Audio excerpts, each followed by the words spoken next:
let me push back and say this. Number one, I think that the people who have the biggest problem with changing the foundation of today's system are the ones who learn how to game the system and use it to their advantage.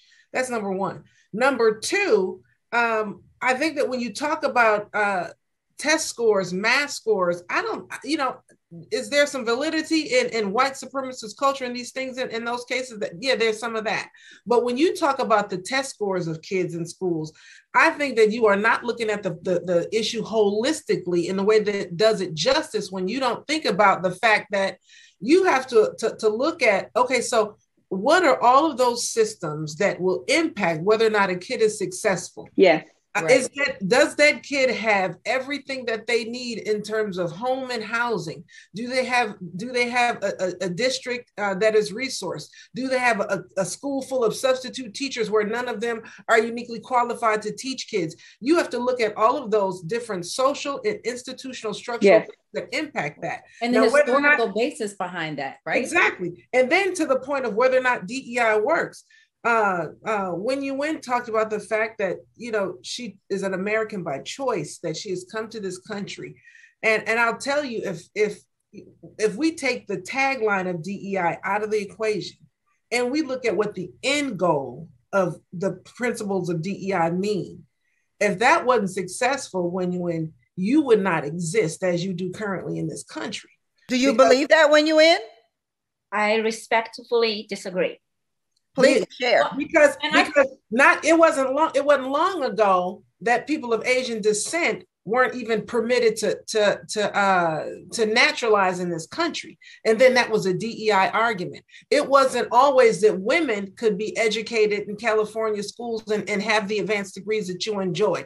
That's a DEI issue. To be a homeowner, that's a DEI issue. People of Asian descent in California couldn't own businesses, couldn't own land, couldn't naturalize, couldn't vote, and didn't enjoy the rights and privileges of citizenship. And people fighting under this umbrella of what is today called DEI made that possible for me and for people like you. So it works.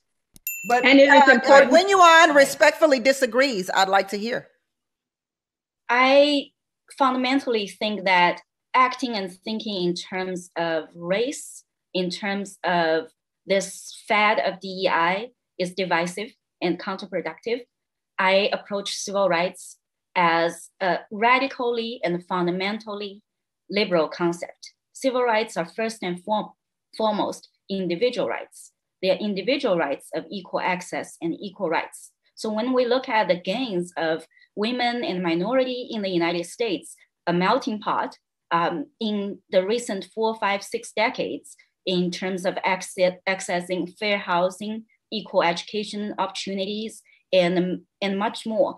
I'm approaching this as an issue of civil rights or advancements in terms of civil rights, not necessarily framed in or wrapped in this rhetoric of DEI. So this is where my point of departure comes into play. And I think Shannon mentioned something about resources.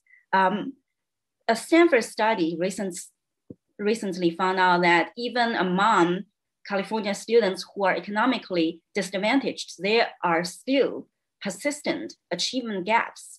So how do we, and the biggest gap is not between white and Black students. The biggest gap is between Asian students whose parents mostly are first-generation immigrants and indigenous students. So how do we analyze these nuances, these different numbers? How do we approach this? Do we interpret this as a byproduct of white supremacist structure that we need to condemn?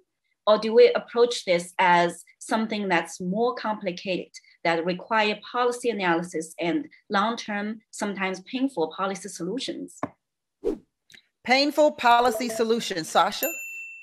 There's just so much to unwrap in everything that's been said. And I've been trying to process it all because I think there's several different pieces to this. I think one, we need to get out of California, right? Because that's not the US and that's not the reality of what's happening across the country. Yep. California is just one piece of the puzzle, right? So I understand that that's kind of your point of view, but that is not necessarily what is happening across the rest of this country. And I think it was interesting dialogue, because there was this preface of being selecting to be a US citizen.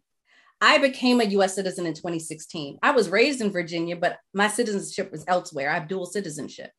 And so I've understood both worlds, but I've understood that I've shown up as a Black person in this country, and I've had to deal with racism that had nothing to do with where I was born, right? I had to deal with the environments in which I was raised and the environments in which I've worked, right? And so I've had to overcome a lot of those barriers of my Blackness because of, and so I know we have to go to break, but I just want to make sure we'll be right back. Touch that. Yeah.